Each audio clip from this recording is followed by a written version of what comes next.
Now, what we do find quite normal is physiques that could only be achieved on steroids. But basically, what you're saying is if we go to any gym around here now, we put a blindfold on me, we spin me round, and I throw a stone, it's going to hit someone who's on steroids. I mean, yeah, more likely than not. Let's say you train your biceps. Blood is rushing into your muscles, and that's what we call a pump. Guys, I'm here with the journalist Tom Usher. He's recently produced a documentary about steroids titled Why Are British Men Addicted to Steroids? From your TV to your gym, from your Instagram feed to online shopping, muscly hunks are everywhere. So you can check it out if you want to watch the full documentary. It's in the description. But it's a sort of drug trend that I don't feel like I know a lot about. So I'm really glad to have Tom on the podcast today so I can ask him some questions about this. So welcome, Tom. Thank you very much. Hello. Firstly, why did you make this documentary about steroids? Well, it's just a weird thing because I guess for a long time, for me, I've been involved in I lift a lot of weights. I go to the gym in terms of like combat sports. And even when I was growing up, me and my best friend, we were always obsessed with like Arnie films and like action films in general. And so we always, I guess, used to kind of like laugh and joke around being massive. Like, what would it be like to be like as big as Arnold Schwarzenegger or any of those kind of like ludicrous 80s action heroes kind of thing. And I think recently with jiu-jitsu, it's something else that I've been getting into the last 3 or 4 years. I've got into MMA. I started boxing. I've been boxing for about 17, 18 years. And boxing's not really as much of a steroid. I mean, obviously a lot of boxers do end up taking steroids, top level athletes, but it's not really known in the same way that jiu-jitsu is, where it's almost synonymous because they don't really have any drug testing in high level jiu-jitsu. So things like ADCC and other big kind of competitions, they don't actually test you for steroid use. So you can get the highest level steroids, the highest level athletes will kind of almost openly say we're taking steroids. And I mean, just looking at their physiques, you can tell. So that's another area I've got into recently. And so it kind of reminded me of the idea of steroids and the idea of kind of how mad it was. And then I actually I read this article by a really good journalist at The Guardian called Stephen Barani. I hope that I'm saying his surname right. Forgive me if I'm not, Stephen. But he's really sound, and like me and him are very, very similar. We both like dance music. We both like lifting weights. He wrote a really amazing long read on steroids in the UK, and that really opened my mind really opened my eyes to the current situation. And that was that had a lot of information on there that I had no idea about how prevalent it was. And then once I read that article, I started to notice things myself. When my gym in Wood Green, I started to look around and I was like, fucking hell, a lot of you guys look like you're on steroids. And then even like when I'd go to jiu-jitsu competitions, I'd be like, wow, that guy's probably on steroids, or that guy looks like he's on steroids, even at the kind of level that I'm on. And then you start to kind of notice the trends physically. And then I think the time that really tipped me over in terms of should I do it or not, or really considering whether I do it or not, was when I went to Thailand. And there's a place called the Soi, which is basically Soi just means road in Thailand, but it's the main road for all MMA, CrossFit and Muay Thai gyms, the main ones in Phuket. And it's huge, and it's like where all the UFC fighters are, it's where all the main kind of CrossFit dudes are. And I was looking around being like, fucking hell, everyone is massive here. And like, how is everyone twice the size of me? I'm doing the same training. I'm training like 4 hours a day, same as them. So how is everyone bigger? And then I went to a GP because I fell off my bike, as you do, and I hurt my knee. And I was like, I saw on the side, they were like, oh, like, come here to do a cycle, come here to do this. We'll give you free, not free, but we will do your cycle for you. And I realized what they meant is that you literally go there and they will give you a steroid cycle over the counter. So they will literally go there, give you the steroids, then inject it for you. They'll do it all for you for about 4,000 baht, which is about 100 quid. And how long would that last for, that 100 quid? So 100 quid would be like a monthly cycle. A cycle would usually be something anywhere between 6 to 12 weeks. Okay. And then you'd like have to come off it and then you'd go on it again, and so that's why it's called a cycle, because you kind of go on and off and on and off and on and off. You can't just be on it the whole time because it would fuck your hormones up. So basically they were offering cycles over the counter, and I was thinking, shit, maybe I could just do that. And that was the first time I really kind of, it was kind of like an immediate thing in my head where I was like, oh my God, I could actually just do this right now. I didn't because I just didn't because I didn't want to get injections, in my leg every day, especially when I was doing Muay Thai, which was like, You're already getting boosted in the leg every day. Yeah, I'm already getting hit in the leg every day. I don't want to get a needle in there. But I think it was more that I just don't think I really. I think I was early mid to. I was about mid-30s, like 35, and I was just thinking, I don't know if my time's gone for this. Like, I don't really need to be bigger and stronger. I'm kind of trying to lose weight more than trying to put on mass. Anyway, that was it. So that was kind of my journey, and I thought, well, I'm at Joe. I cover a lot of kind of stuff relating to men's issues, physically and mentally. Like, why not just kind of do a bit of a long form on steroids? Yeah. So it's interesting. So you were doing jiu-jitsu and you realised that a lot of the other people, seemingly or openly, were they open about it, or? I think not in my gym that I train at. Yeah. But I think I've noticed other athletes at competitions and stuff that definitely look like massive. And it's not just massive, it's like, because I think it'd be quite hard to look as comically big as a bodybuilder you would expect. So that obviously is like, okay, he's on steroids, that's quite obvious. But it's more just like how dense they are, like how big their traps are. Kind of there's like telltale signs where it's like you'll be roughly the same size as someone else, but the muscle will be a lot denser. As I said, you'll notice their traps are a lot bigger. Kind of there's little things that, or your shoulders will be a lot rounder. They might have acne on their shoulders a lot as well, which is another telltale sign. That's a side effect, is it? So it's a natural side effect of if you're not eating super clean, then the oil, basically in fatty foods, will cause acne a lot quicker than if you normally. Than if you're normal. Yeah, so very, obviously, and that's interesting because when you're going through adolescence, you get more acne, it's and the that's same to do with your testosterone, to do with the hormones and stuff. So it's obviously a hormonal reaction. I'm not exactly sure of the exact science of it, but essentially, if you're not eating super clean, you're way more likely. If you eat like me, I eat fry-ups like every weekend. I'm always eating fish and chips. We'll get onto that when we talk about Challenge Man later, yeah. But if you eat like me and you do steroids, it's almost a massive waste of time. Like, I will get bigger, I will get stronger, but I will look like shit. I won't look ripped, I won't look lean, because the end of the day is that those guys taking steroids, they also do take their diet and their weightlifting and their diet and their regimen generally incredibly seriously as well. So when you decided not to do it, I mean, when it crossed your mind to potentially do it and you ultimately decided not to, was it that you felt like you couldn't really compete with the other guys because they are potentially on it? Or was it more you wanted to look different in an aesthetic way? For me, steroids is purely aesthetic. Like, unless you're an elite athlete, like I mentioned it, Thomas Powell, who's one of the guys I speak to in the documentary, mentions it, and I kind of agree with him, where he's like, unless you are at the higher end of bodybuilding, sport, whatever you're doing, then taking a drug like steroids is almost like a complete waste of time. It's not a complete waste of time.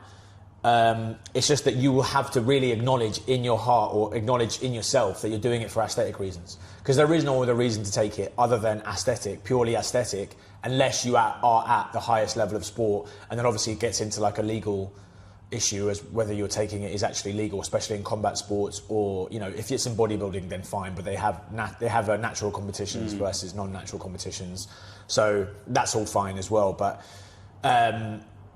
yeah, I think with steroids, for me, it's become way more normalised than it should do. But really, if you are taking it, then, I mean, at the end of the day, it's people's bodies. They can do whatever they like with it. It's just that for me personally, why would I bother taking it just to look a little bit more ripped, a little bit more hench? It's marginal when you're kind of an amateur. When you're a professional, yeah, I can get it, because you do need those extra 5-10%, which would make you go over the edge, which might see the difference between you winning or losing a competition, or you winning and losing, because tiny things at that level make tiny things make a massive difference. Whereas I'm just some guy who wants to look better for Ibiza, then stop fucking around and like actually pay attention to my diet, actually pay attention to, you know, my workout routine, and it'll do the same thing. It's just that I think people now think of steroids as a bit of a cheat code.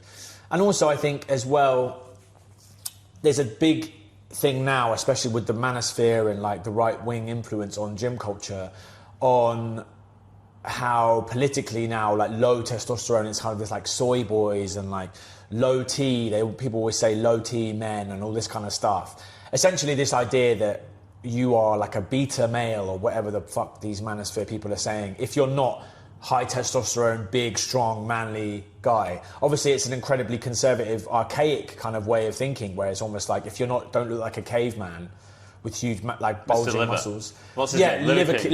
Yeah. If you don't look like Liver King, even though he's clearly going to die like pretty soon because of how much steroids he's been taking, which has been openly acknowledged now, that if you don't look like that, then you're not a real man.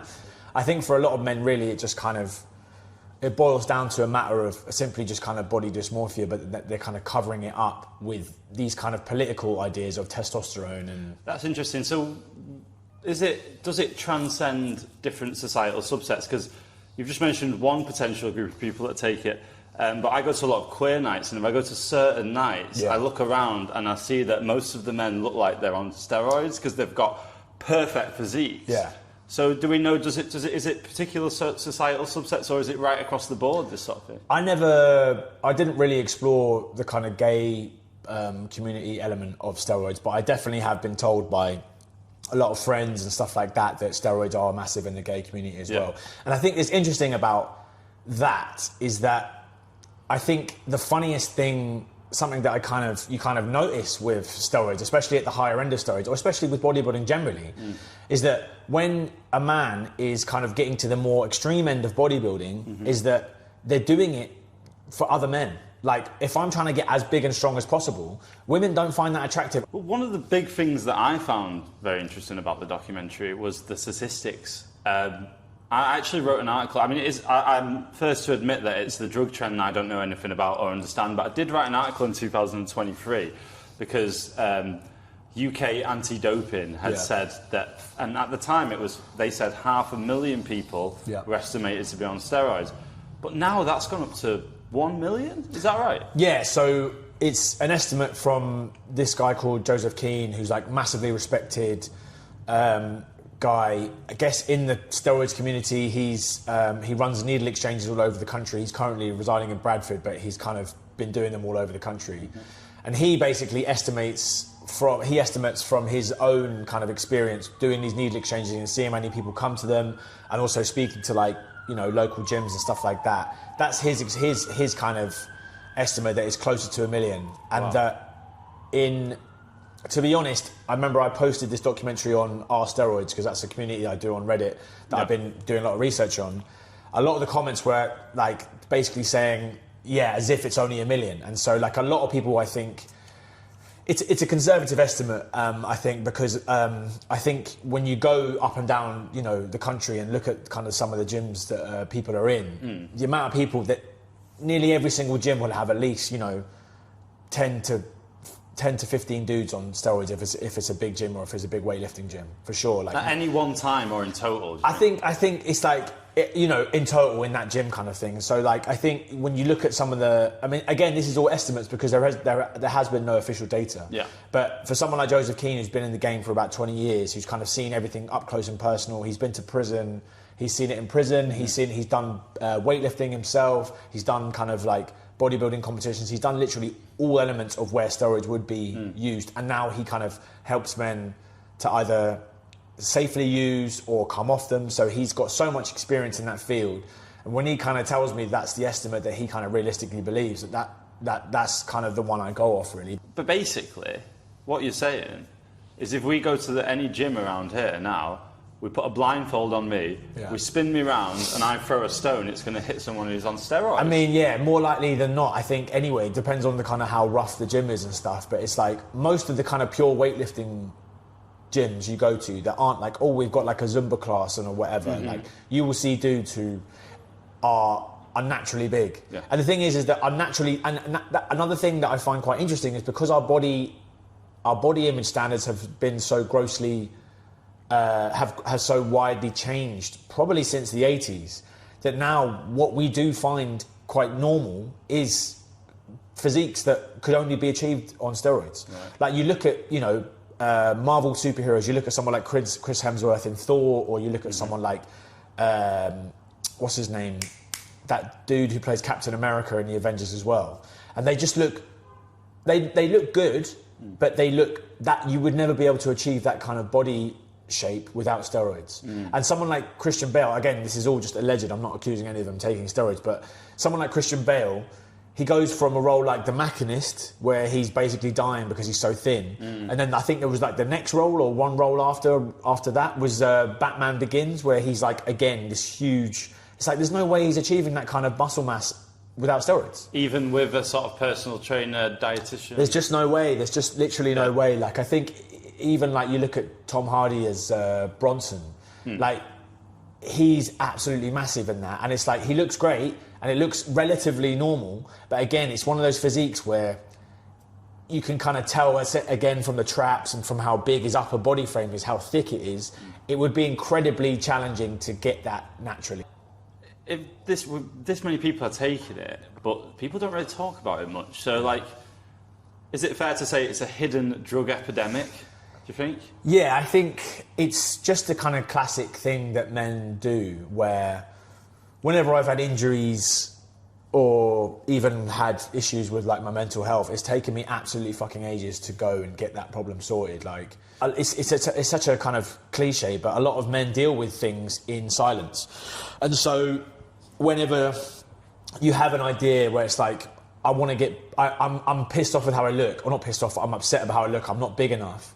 You just think, I'm going to do this myself. And you just think, okay, I'm going to basically go to the gym and get as hench as possible. And then you just go to the gym, trying to do these weights, try and do muscle mass gainer, trying to take creatine, all the kind of natural ways of doing it. And you're not getting the results you want. And then I think what a lot of men will do, instead of talking to their mates, like, hey dude, like, I'm kind of getting up, I'm not noticing any results, or they wouldn't talk to anyone really that it's close to them, because it kind of feels like it's their own problem, or maybe they're ashamed about it. It's kind of embarrassing that you're not big enough, it's embarrassing that you're not strong enough. And so all they'll do is just search online, search for the kind of results search the kind of things that they want out of, like, how do I get bigger? How do I get stronger? These kind of things. You'll go on Reddit, you'll go on TikTok, you'll look at influencer pages, and you'll slowly, basically, usually, late at night when you're scrolling on your phone, you'll usually go and find these kind of results yourself. We're just not very good at talking about stuff openly, publicly, even with mates, even with people that we're very close to you, especially not your family, especially not your friends. Like, who are you really going to say, oh yeah, I'm on steroids right now? You're going to, even down the pub, they're not going to be like, oh hey mate, I'm on steroids. Like, you just never kind of say it. It's almost a part of the process in which you will kind of hide it, because you want to kind of, it's like your own secret journey. It's your own secret shame, as it were, where I'm trying to get bigger. And then it's only when you get the results, you'll be like, oh yeah, look, I'm doing it all myself. Is that where some of this forums come in? Like, you mentioned Reddit, various sort of bodybuilding forums and stuff. Yeah. Do people feel more comfortable to talk about steroids there, for instance? Yeah, for sure. And I feel like that, again, is how these things go. I think that's how these kind of problems grow in silence. Because you go on steroids, and I've gone there as well, and to be fair, there's a lot of dudes who are a lot of older dudes on there, you'll notice, are a lot more kind of level-headed, they're a lot more, I guess, wise, because they've been doing it for a long time, and they're a lot more, I guess, open to discuss things in a kind of more frank way, especially with a lot of the younger men who are posting on there quite a lot now. I noticed a lot more regularly. Younger men, 21, 22, sometimes even younger, posting body transformation pics, and it's like, well, yeah, but you haven't even really fully grown yet. Like, you probably haven't really fully grown till like 23. Presumably max. That's very young to be using steroids, right? Not that I would judge anyone for anything, but I think you've got a lot of testosterone. You've got a lot of testosterone in that part of your life. Like, between, 18 and 25 is probably your peak level of testosterone you're going to get in your life, maybe 26, 27. So to increase it then, with the dangers and the risks that it has of basically messing up your hormones for life at that point, is incredibly risky. And you will get a lot of the kind of older, more wise users on the kind of Reddit forums saying as such there. But then also there is a lot of younger people on there who are saying, oh, look at how amazing this looks. Oh, I feel great. Oh, I'm taking this. stack, which is like a collection of steroids and kind of fat burners and stuff that you would take together over the course of a cycle. Okay. Look how amazing it's done. And so you can imagine as you can imagine that a 21-year-old who's feeling scrawny, who's feeling like emasculated, who's feeling like they're not getting any women, and all these problems, are spiraling in his head. He searches steroids or gets led to the idea of steroids off, like, an influencer like the Trend Twins or Liver King or whoever it may be might be talking about it.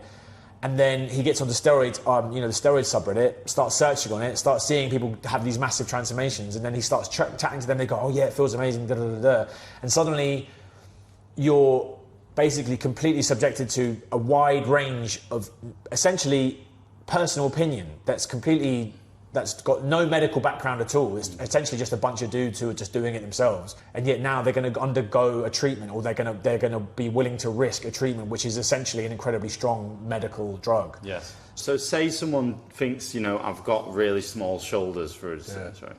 Then they get the steroids, they juice it, the shoulders obviously get a lot bigger.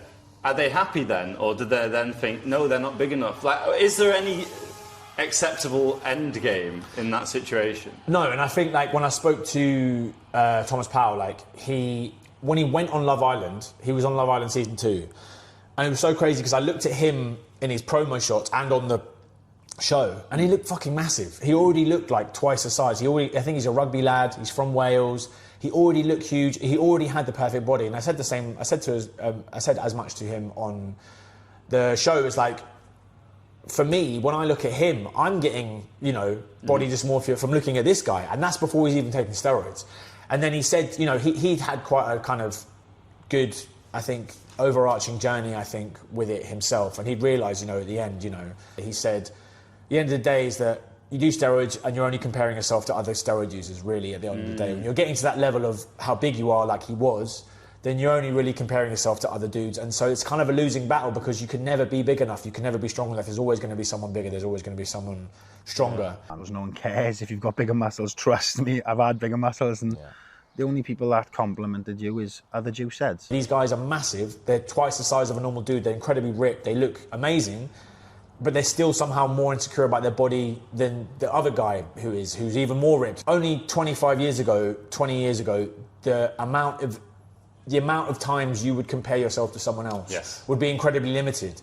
And now it's like, as soon as you open your phone, even if it's just your mate, like, posting a gym selfie, oh wow, he looks good, or even if it's just an influencer posting like him shooting a gun on a gun range with his massive muscles, you think, wow, that guy looks really good. And in your brain, you're constantly just nudging yourself in the same direction. Was it difficult to get people to talk for this documentary? Because we've spoken about the stigma around steroids. Yeah, I mean, the initial phase of research I was doing, I found it really hard to find. As I said, I was going on the Steroids Reddit, I was going on Steroids UK, I was going on loads of different forums to try and DM people and say, hey, I've noticed you post a lot, do you fancy speaking to me? And a lot of dudes were just like, to be honest, I'm kind of sick of the way that steroids is being presented. I'm kind of sick of the way that, like, people think of steroids in a negative light and all this kind of stuff, which, again, I can totally understand, because I hope what I did with the documentary anyway was provide a more balanced view, where it's like, I'm not sitting there going, steroids are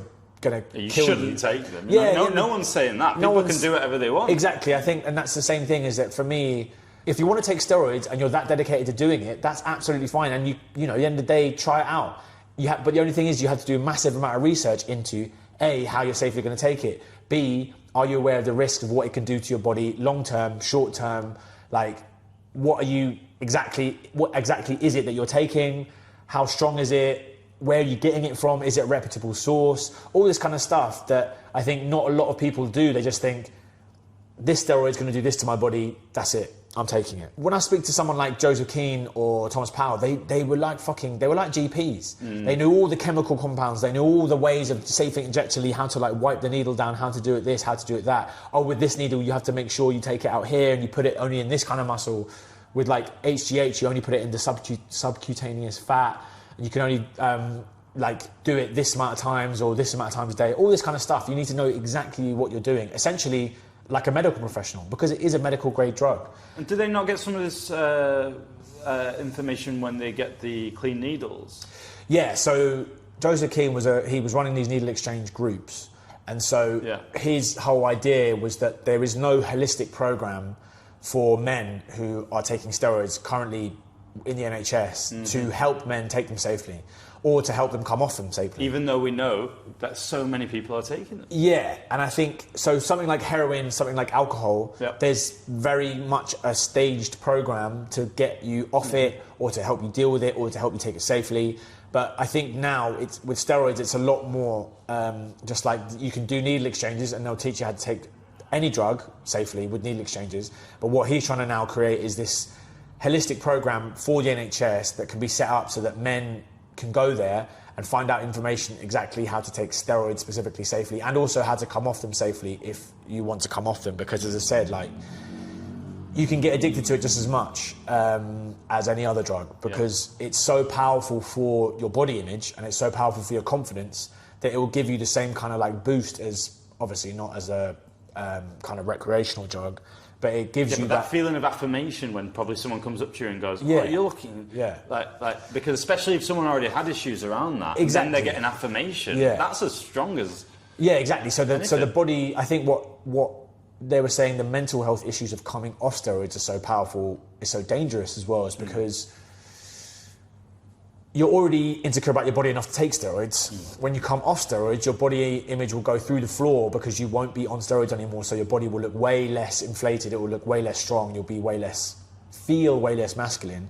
And so all the images, all the kind of issues you had before with body image will come back twice as hard, on top of like, you know, and then that will kind of exasperate issues like depression, suicidal thoughts around body image. All that kind of stuff will get times 100 because you've known what it's like to be higher, and so it will actually make it feel even worse. And that's how it works. You just get to the point where you're, you know, suddenly in your 40s and 50s and you're still taking it because you don't want to get rid of that feeling. 1%, am I saying this right? In the past years ago, 1% of the people at needle exchanges were there for steroid needles. It went from something like, I can't remember the exact stat, but it went from something like 95% of needle exchange users were there for heroin, and then it went up to like 60% steroid users. So it went from basically essentially 5% miscellaneous users to 60% steroid users, compared to 40% heroin and everything else. And to me, that seems like quite valuable data in this, because it's sort of, people need the equipment, they're getting it, rather than a sort of self-reported questionnaire where people might be swayed by the stigma that we've spoken about. Yeah, and I think for some reason, I think men seem to respond, once they're there, they seem to respond better to a kind of, I guess, a more medical approach to it. When you kind of get these needle exchange groups, someone like Joseph Keane, who's a massive expert in it, he knows everything inside out. When you speak to him, he's like a GP. He's like better knowledge than a GP. In fact, he said that a lot of GPs end up coming to him to get advice specifically on steroids because he's such an expert. Well, they're not specialists, are they, GPs? Exactly. So yeah, he was saying, you know, a general practitioner is a general practitioner. They might have expertise in certain things, but he has a massive expertise in this one thing. And so, because he knows it inside out, I think he's like garnered a lot of respect from the men he speaks to, because he's obviously been there and done that. And so, yeah, I think with that, basically, I think men tend to respond to that better. So I want to talk about the positives. What do people get? Because I feel like drug education in general in the UK, it doesn't focus on the positives of drugs, so that all people get is negatives, and they think, well, this is bullshit, because I know that ecstasy makes me feel fucking fantastic, for instance. So what are people getting out of it? You've mentioned, you know, the physical effects, but psychologically or well-being, what benefits are people getting from these drugs? Well, the thing is that they do just work, and that's the kind of underlying thing about steroids that makes them so popular, is that they're incredibly fast-acting, muscle-building drug. And if you put it together with like a fat burner or a fat loss drug that you can do in your stack in a cycle, that will strip the fat from you as well, and then you combine that with a relatively healthy diet, you know, like most of these bodybuilders just do eat a high protein, low fat, low carb diet, then you will look really good.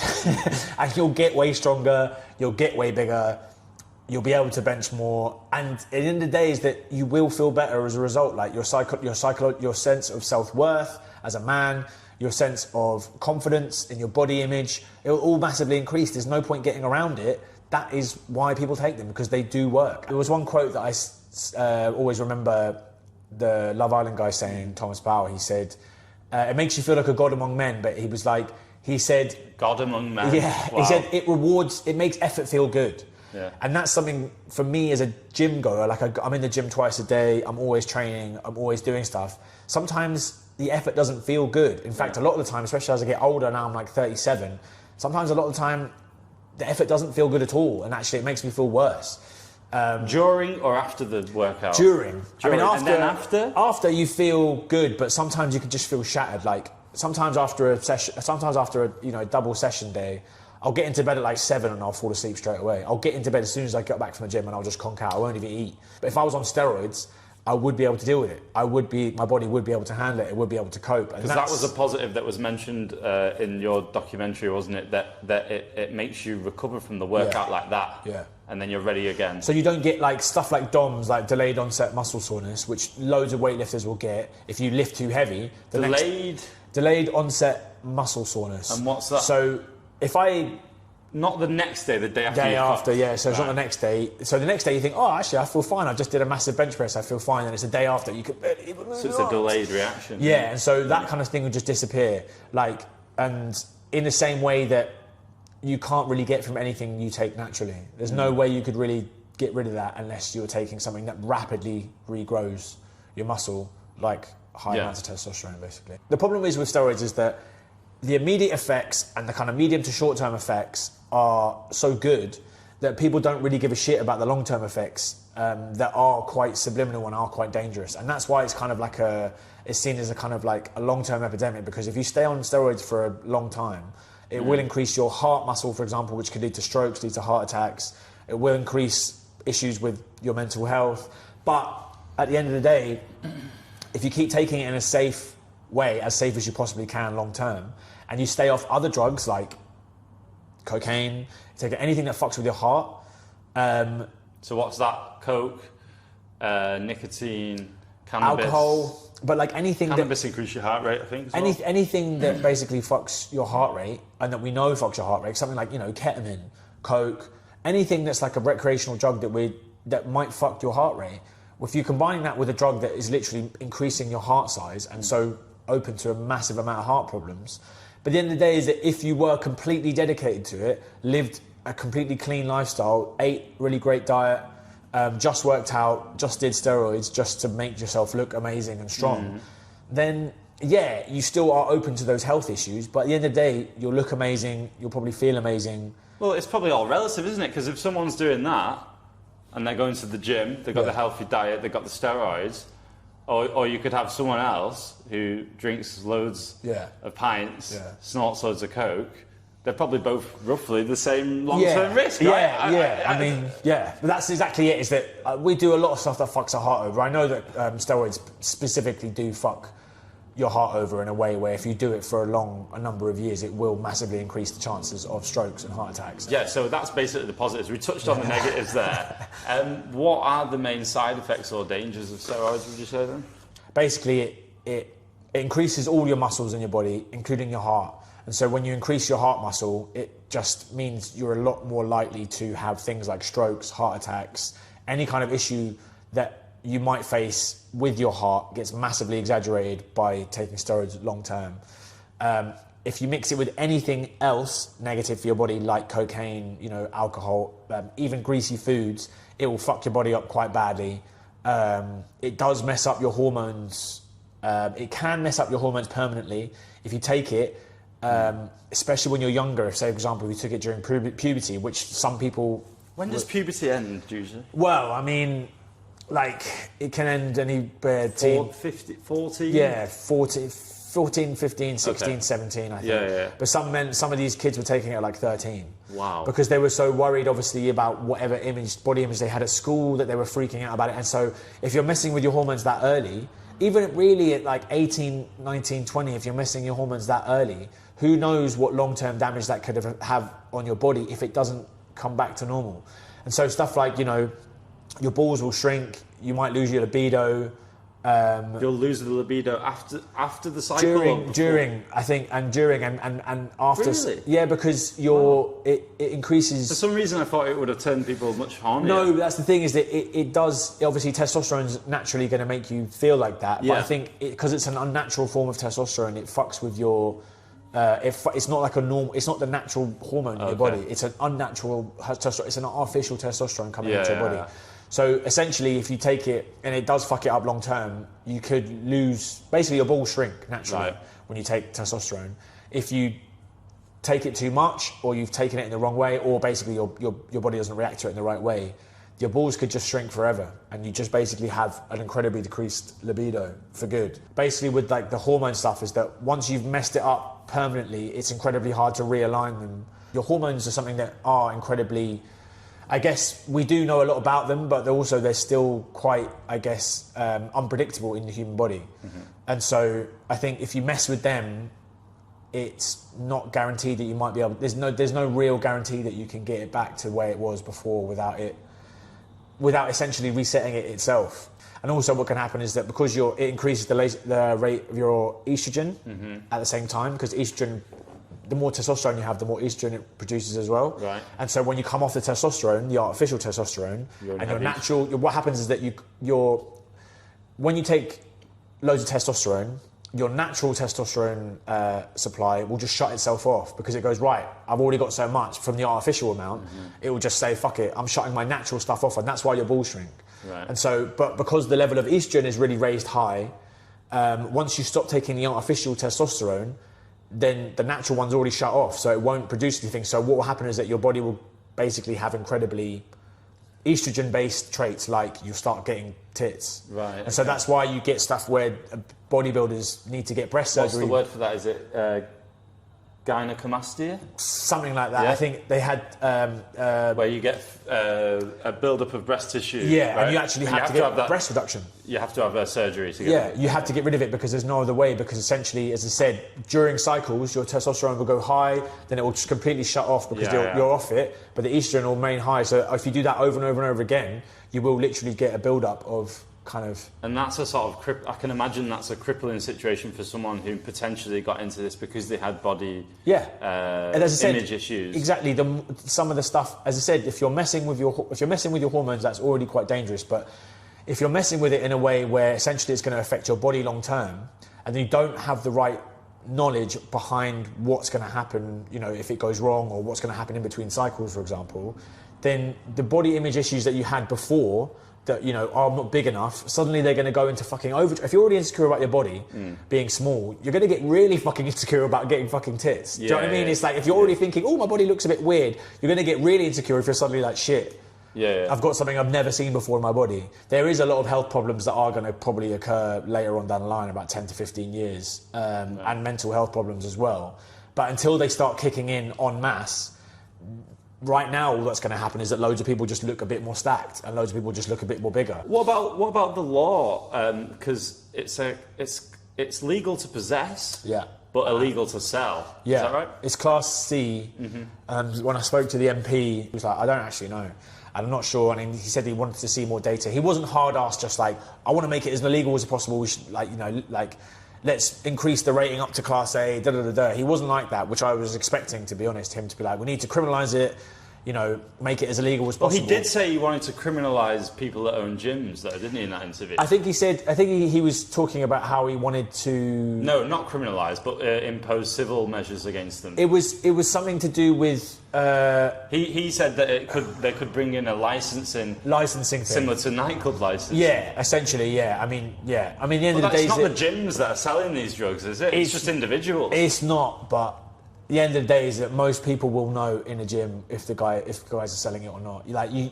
I think. But would be sold in a car park, in a pub car park or something? Right? Yeah, probably. But I think it would be through the gym. Do you know what I mean? I think so. You get the contacts at the gym. I mean, 100%. And also, I think the gym owners will definitely know if dudes are selling fucking steroids in your gym. What about people ordering online? Telegrams. That's different. I mean, I think that's another thing as well, is that dark web's always going to be there. Yeah. And what I've seen as well is. And there's probably better quality from there. Yeah. Like always, dark web's got better quality. And I think basically with the steroids thing as well is that you can literally get it from something as easy as TikTok. You can follow a link from somewhere as easy as TikTok and end up getting it. So it's readily available everywhere you look, really. And I mean, I think I even saw some of it. You're able to get basically something that's similar to a steroid on Amazon.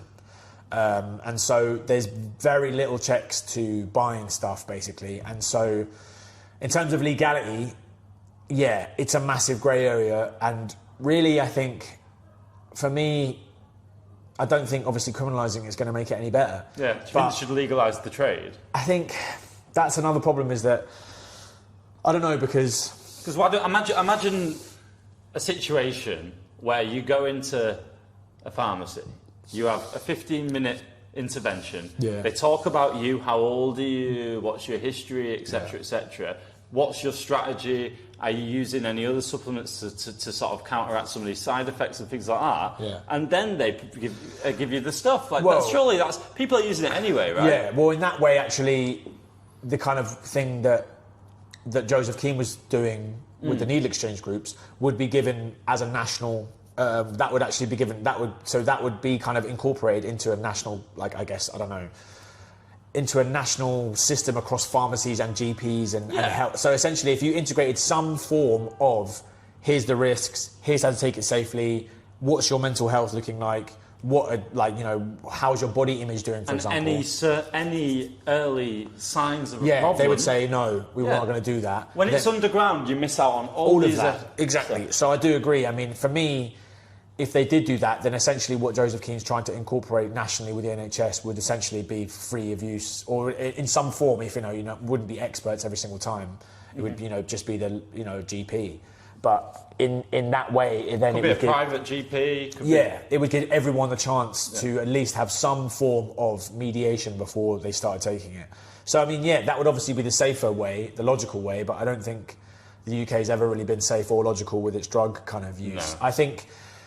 Right now, what's happening by punishing the seller and not the buyer, I mean, I guess at the end of the day is that if you're selling it en masse in gyms and stuff like that, it probably is going to be unsafe. And those guys aren't going to tell you how to take it safely. The safest option with all drugs really is legalisation and then education, or education then legalisation, or vice versa, or both, simultaneously. Yeah. But I just don't think that's ever going to happen. But that would be the kind of the dream, but I think really in reality what's going to probably keep on happening until there's some big emotive case. It always seems to happen in the UK where it's like, Dave's Law, where like Dave took too many steroids and now he had a heart attack, but he was a lovely sweet lad, and so we're bringing in Dave's Law, we're going to make someone steroids. They're only reactive with these laws. Exactly. They're never proactive. And so it's always named after some guy who got killed or some horrible tragedy. Yeah.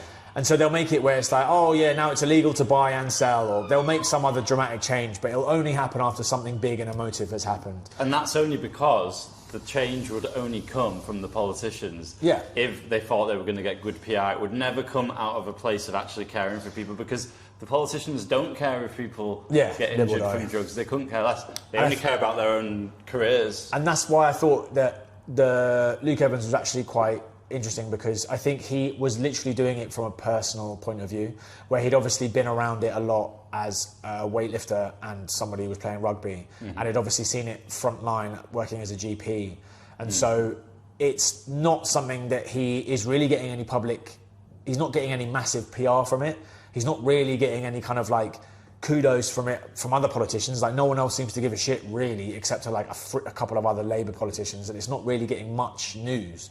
So the fact that he's kind of pursuing it with as much vigour as he is means he's obviously doing it from it's a personal passion project, and so that's why I kind of respected it a bit more than so many other MPs that do just jump on PR tactics whenever they feel like it. What do you think is the biggest misconception about steroids? I wouldn't call it a misconception. I just think that the biggest thing that people don't know about it is that how unsafe it is, and for me, like when I thought about taking steroids, I was always just thinking, it's not going to do anything, it's just going to make me massive. And I think the most negative thing I heard was that you might get roid rage and that your balls might shrink, and that was literally it. But like the balls shrinking wasn't it was like it's all just pop medical terms where it's like, your balls shrink, and it's like, what does that mean? It's like, well, I don't know. I don't care really.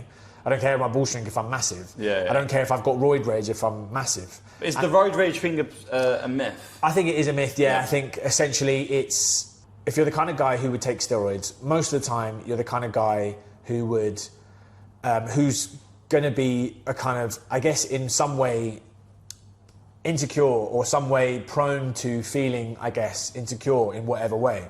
When there's more testosterone in your body, you will probably then end up reacting a lot quicker, a lot more angrily, a lot more sharper about insecurities. If you're taking loads of steroids, you're really on edge, but you also, there's a lot of anxiety still whirling around inside you about your body image, about who you are, about your self-worth.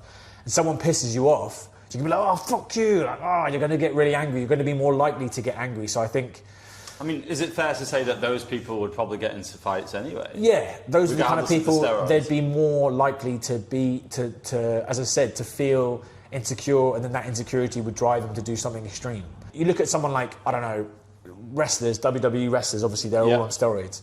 And there was that famous example of like Chris Benoit, he killed his family. But there's a theory that that was because of the head injury. It's because he had CTE. So they looked at Chris Benoit's brain after he died. In terms of concussions and CTE, he's literally the worst brain they've ever seen, more than any NFL star or anything, or any boxer. Because he had his favourite move was the diving headbutt. Oh, yeah. Where he used his fucking head to dive and like smash. And so that is way more likely to be what caused him to completely freak out and like kill his whole family than something where you're just increasing your testosterone in a cycle like that. So also, if there's a million people taking steroids in the UK, well, there isn't a million people that have killed their family, is exactly. It? So I think that's a bit overplayed. Yeah, I think it's a good headline for the media. It's a good sensational for the media over the years, but I don't think it's really. I mean, the doctor I spoke to, Bonnie Grant, said that it's actually a bit of a myth. She just said that essentially it's a psychological thing where if suddenly you've got a lot more confidence as well in yourself, you're a lot more like, right, I'm the man. Then someone pisses you off, you're like, whoa, I'm the man now, so I get to fucking tell you. It's still masculinity in whatever way. It's still bravado, masculinity, all the classic things that men display without steroids. Yeah. They were just going to go 100 times more because suddenly now they've got a point to prove I'm the big guy. And like, what did you learn about yourself whilst making this documentary? Well, I don't know. It's weird with that. I definitely know that I have body dysmorphia. And it's funny because even now, I feel like I'm really overweight, which I am compared to where I was when I was fighting. But then I think I'm now a lot more comfortable. Maybe it's just getting old, like I am actually getting old. But now I look at myself and I think, whereas before, literally even before making this documentary, I was like, every time I looked at myself, I'm like, man, I need to lose weight. I need to get more trim. I need to fucking get my six-pack back, all this kind of stuff. Because when I'm fighting, I am super trim and I am like really lean. But now I look at myself and I'm like, you know what? I actually look all right. I still look all right. And I don't feel like that. I never had that before. This documentary where I never had that before where I think what happened before is that I would look at myself and my immediate reaction subconsciously would be like, you look like shit, man. You need to start losing weight. You need to get back more in the gym. Stop drinking. All these kind of like nagging feelings would just rush at me as soon as I looked at myself in the mirror. And now I look at myself in the mirror and I'd be like, you know what? You actually look all right considering all of the bad things that are still nagging me, like you're drinking too much, you're going out partying too much. So that's the end of the steroid part, but I wanted to talk about Challenge Man as well. Yeah. Because Challenge Man, for those that don't know, was a series that was published around 2021, was it? Oh, I worked on the marketing of it. There was 4 episodes, right? There was the Shin-Kicking. Shin-Kicking. There was the Massive Breakfast. Massive Breakfast. Nettles. Oh yeah, that was it. Nettle eating and snail racing. Right. So the Shin-Kicking one, you actually fought the world champion Shin-Kicking in the sport of Shin-Kicking. How did that come about? He was in the Cotswolds and just met up with this guy and his mate. And his mate was some like long-haired, wizard-looking dude. He was the referee, He was the referee, had some big staff. And then you had to wear a lab coat. So everyone was wearing lab coats for some reason, and you stuffed your shins with hay. Yeah. But this is an old tradition. This is an old tradition going back like hundreds of years or whatever. A classic British tradition that you just do, like, oh, they're all drinking mead or ale and they go and kick each other's shins or whatever. So you put the hay in your trousers. Yeah, put the hay in the trousers. Then you grab someone. You've got to grab the lapel of the coat, and essentially you're just trying to trip them up by kicking their shins until they trip over, or like if you trip them or land them on their back, that's basically you win. You win a point or you win the whole thing? I think it's 3, it's the best out of 3. Okay. And so, that's what we did anyway. hell, man. That was way harder than it should have been. Yep. That was a really hard kick, man. I think at that point I'd never done any Muay Thai or I'd never done any kind of kicking. Oh, you should go back and re-challenge. Well, I was thinking, yeah. I'd never done any of that or any kind of wrestling or anything. Yeah. And so when he was fucking chucking me around and kicking me, I was like, fucking hell, this guy's crazy, this guy's so good. Yeah. He was really manhandling me and he'd really like put me on my ass a couple of times, like quite painfully. But it was obviously funny, but he was like really going for it when he was doing it. And I think you got one kick in, didn't you? I think I got like, one or two before he just decided to say fuck it and chuck my ass. But yeah, it was really funny, and it was also just, in the same way that I'm doing stuff with Joe now, I think it was just really funny how you can take something so silly so seriously. Where it's like, we do a lot of that stuff now, like where I'll go to like an event and, you know, and you're doing a serious bit of journalism on it, but it is just incredibly silly. Yeah, but there's nothing wrong with mixing silliness with serious journalism, in my opinion. So yeah. And then another one from that, the other one that I really enjoyed was the breakfast one. So you went and took on the sort of champion breakfast eater in Wales. So that was in Wales. That was in Bridgend in Wales, yeah. And I went to go see this tiny little food truck in the middle of nowhere, on like just basically off a main road, and this other dude who was there. And he was pretty serious about it, but you did beat him on that occasion. Yeah, he was pretty serious about it, but he literally kind of checked out after about 5 minutes. He was like, no, I can't do it. What's happening? Me checks. But he's gone around the corner, I think, to be sick, maybe. Feel bad now that I made him do this again. But you had to eat it in a certain amount of time. Well, he did it in 11 minutes, which I still can't believe because it was so fucking massive, and I couldn't believe. It took me 40 minutes to do it. But he couldn't. Yeah. He did not finish it. He didn't finish it. I mean, I think he was just like, you know what, I'm done. Do you think that he just had a really good day? I still can't believe he did it in 11 minutes. Honestly, it was an insane amount of food. Like, was there any evidence he did it in 11 minutes? Well, no, that's the thing. I think he just said he did it in 11 minutes. There was no video or anything. So, okay. But I'm not going to distrust him. No, we're not. No, we're not slandering his good name. So yeah, he was. It was just really funny. Again, it was really painful. By about 20 minutes, I was like, I can't actually fucking do this. I remember just having one scoop of like black pudding, and just it like tasting like nothing. Well, you had to do it because you'd come all the way with a camera crew. I come all the way. And they were sitting there filming me. And I remember Grant Armour, who was the producer and cameraman, him just coming in. He was like, one time I got up, I think after this bite of fucking black pudding, and I just got up and I was like, I'm going to be sick. And then he like rushed round, like when shit came down, and was like filming me as I was sick. And then I went back and he was like, come on, Tom, you got to do it. Come on, just kept on encouraging me, like in actually quite a motivational way. It was really funny. But yeah, I found it really funny. Do you have that ringing in your head when you have a boxing match? Grant saying, like, come on, Tom, you can do it. It was just also very new to me. I think that was the first one we did, was the fry up loaf. And journalism was changing at that point, wasn't it? You know, it moved from purely editorial to like video's very important now. Well, obviously Facebook just fucked everything up and have continued to fuck everything up forever and ever, amen. But basically Facebook did this whole thing where they massively inflated their numbers. Yes.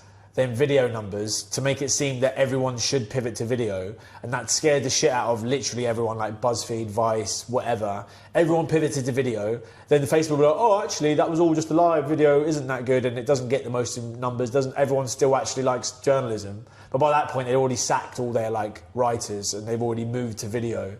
And so I think people are still really feeling the effects of that. I mean, British journalism's always kind of seemed to be on a downward spiral, or like a downward slope, ever since I got into it. But that was the one biggest change I noticed, where I was like, fucking hell, they're really forcing this thing that not many people seem to organically want as much as it seems. But they really, really forced it. They really changed the whole structure of their teams a lot. They fired a lot of people. And then really it just turned out that it wasn't as big a deal as they wanted, and that actually written form was still just as popular. But I put the documentary in the description along with the episodes of Challenge Man. And yeah, Tom Usher, thank you very much. Nice one. Cheers. Thanks, man.